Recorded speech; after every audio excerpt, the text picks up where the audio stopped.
चांदवडमध्ये पिकं जगवण्यासाठी शेतकऱ्यांची धडपड, टँकरनं पाणी विकत घेण्याची वेळ।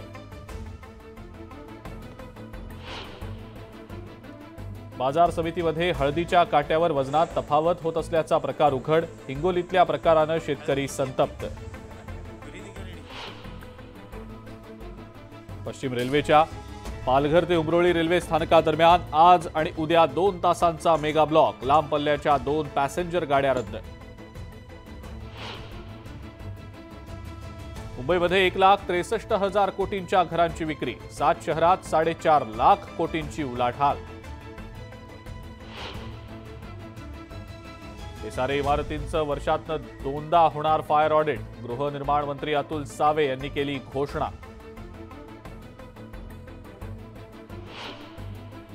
मुंबईतल्या कोस्टल रोडचं काम वेगानं, 8.5 किलोमीटर लांबीची कोस्टल रोडवर भिंत, 10 लाख आर्मर आणि कोर रॉकचा वापर।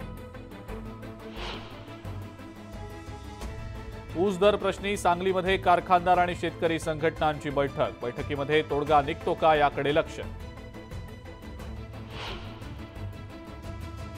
धाराशिवमध्ये दूध उत्पादक अडचणी, दुधाचे दर घसरल्यानं आर्थिक संकट, दूध दरात वाढ करण्याची मागणी।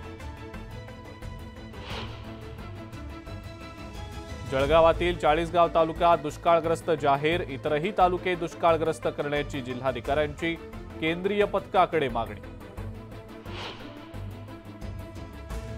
आणि मावळच्या तळेगाव दाभाडे इथला विस्कळीत पाणी पुरवठा नियमित होणार, नगर परिषदेकडून पाणी पुरवठा नियोजन अंतिम टप्प्यात।